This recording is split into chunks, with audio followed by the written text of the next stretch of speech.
Dieu. Je vous expliquais comment j'ai rencontré le Seigneur. J'aime remercier Dieu parce qu'il a usé de patience envers moi. Je savais que c'était la vérité depuis longtemps. J'ai pas été élevée dans une famille chrétienne. On faisait les fêtes sur Paris, nous, et vraiment on était loin de l'évangile. Et puis un jour, on a changé de vie, on est parti sur les missions. Ma mère, elle a rencontré le Seigneur et j'ai toujours su à ce moment-là que c'était la vérité, je le savais. Mais je prenais pas de position pour Dieu. Je restais comme j'étais. Quand j'avais un besoin, je savais que je pouvais le prier. Je savais qu'il pouvait tout. Mais je prenais pas de position avec lui. Je restais comme ça. Et j'étais tellement arrivée à un point où mon cœur s'était endurci que plutôt qu'accepter le Seigneur, sa grâce, j'allais plus dans une réunion. Je refusais d'aller dans une réunion parce que je me sentais trop accusée. Je savais que c'était la vérité et je faisais rien pour lui. Et puis un jour, on est passé par un problème. Mon oncle qui s'est fait opérer et puis suite à cette opération-là, ça s'est très mal passé. Il a tombé dans le coma. Et il a resté un mois dans le coma et un jour, Dieu a permis qu'il se réveille dans ce coma et des serviteurs ont pu rentrer en réanimation. Il n'était pas chrétien pour lui parler. Et quelques temps après, il est parti et suite à ça, ma tante, elle a fait des réunions chez elle. Et comme là, c'était familial et puis qu'il venait de nous arriver ce problème, je suis retournée à la réunion. Et à chaque fois, mon cœur, il était touché, mais je n'y arrivais pas. Pour moi, c'était une montagne. Alors, le soir, je rentrais chez moi, je me mettais à genoux dans mon camping sans que personne ne le voie et je disais, Seigneur, donne-moi la force. Aide-moi à t'accepter, mon Dieu.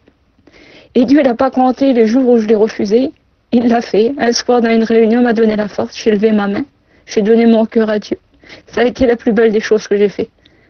Parce que Seigneur, c'est vrai que tant qu'on ne connaît pas le Seigneur et tant qu'il ne vit pas à l'intérieur de notre cœur, on ne peut pas savoir. On ne peut pas savoir ce qu'on perd de ne pas le connaître. Et je voudrais dire à tous ceux qui pensent que ne vous fiez pas à l'apparence de vos familles, que vous croyez qu'ils ne connaissent pas le Seigneur. Des fois, ce qu'on voit à l'extérieur, ce qu'il y a à l'intérieur d'un cœur, il n'y a que Dieu qui le sait. Et pour ma part, tout le monde croyait par mon apparence que je ne voulais pas de Dieu. Mais en moi, c'était devenu une montagne. C'était infranchissable, j'arrivais pas. Si Dieu ne m'avait pas aidé, si j'avais pas demandé, crié à Dieu son aide, je ne sais pas si j'aurais pu, j'y arrivais pas. Je regardais les chrétiens et je les enviais, je disais, Seigneur, quel courage qu'ils ont.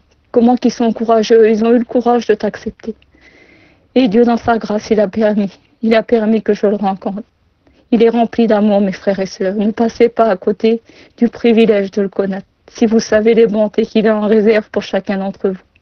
Dieu est vraiment un Dieu d'amour. Il est un Dieu qui est là en tout temps. Il n'y a pas de circonstance, il n'y a pas de moment où il n'est pas avec nous, il est toujours là. Seigneur, si vous savez, comme je regrette d'avoir attendu tant de temps avant de l'avoir accepté. Parce que ce que j'ai dans mon cœur, ce qui vit à l'intérieur de moi, ce Dieu qui vit à l'intérieur de moi, là, je ne pourrais plus vivre un instant sans lui. Que Dieu soit béni, que Dieu vous bénisse, mes frères et sœurs. Si vous ne connaissez pas le Seigneur, faites une expérience avec lui. Il est là, il attend les bras ouverts que vous vous tournez vers lui. Que Dieu vous bénisse, mes frères et sœurs.